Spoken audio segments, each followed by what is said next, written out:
মুস্তাফিজুর রহমান মুসলিমে সাবেক সহসভাপতি উপজেলা বিএনপি, মরহুম তৈয়বুর রহমান সভাপতি বাজিতপুর উপজেলা বিএনপি, মরহুম আবুল কাসিম। মিছিল বন্ধ করুন। মরহুম শহীদ আপনাদের সামনে বক্তব্য সাতটা সভাবৃন্দের দৃষ্টি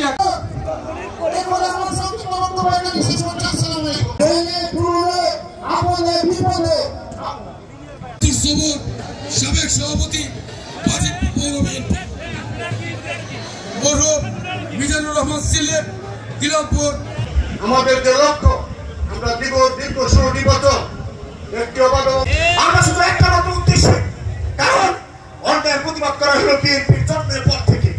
শহীদ রাষ্ট্রপতি জিয়া রহমান স্বাধীনতার ঘোষণা থেকে পরবর্তী সময়ে দেশ শাসন সহ এই দেশের মানুষকে সুজলা সুফলা শস্য শ্যামলা পরিপূর্ণ সমৃদ্ধশালী একটি বাংলাদেশে পরিণত করার জন্য জিয়া রহমান সবাইকে ডেকে ডেকে নিয়ে এসে রাজনীতি করিয়েছেন।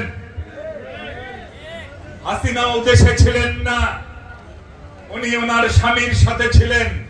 জিয়া রহমান তাকে ডেকে নিয়ে এসে বাংলাদেশে রাজনীতি করার সুযোগ করে দিয়েছিলেন। যদি না দিতেন প্রধানমন্ত্রী আরো হওয়া লাগতো না, অবৈধ প্রধানমন্ত্রী হইতে পারতেন না। ওয়াজেদ সাহেবের কিচেনে পেঁয়াজ মরিচ কাটতে হতো। কেউ কেউ বিএনপির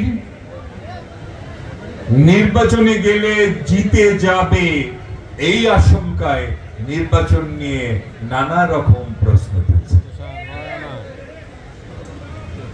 কখনো বলছে পিআর, কখনো বলছে সংস্কার আগে শেষ করতে হবে, কখনো বলছে বিচার আগে করতে হবে।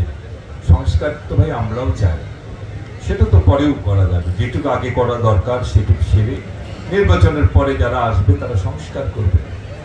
বিচার চলতেই থাকবে। হাসিনার বিচার তো আমরা সবাই চাই, স্বৈরাচারের বিচার তো আমরা সবাই চাই।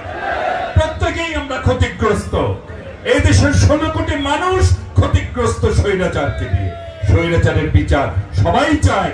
যে সরকারি ক্ষমতায় আসবে স্বৈরাচারের বিচার না করলে তার কোনো রক্ষা নাই। এখন ওরা বলে না না নির্বাচনের আগে এগুলো করতে হবে, নানা রকম কথা বলে।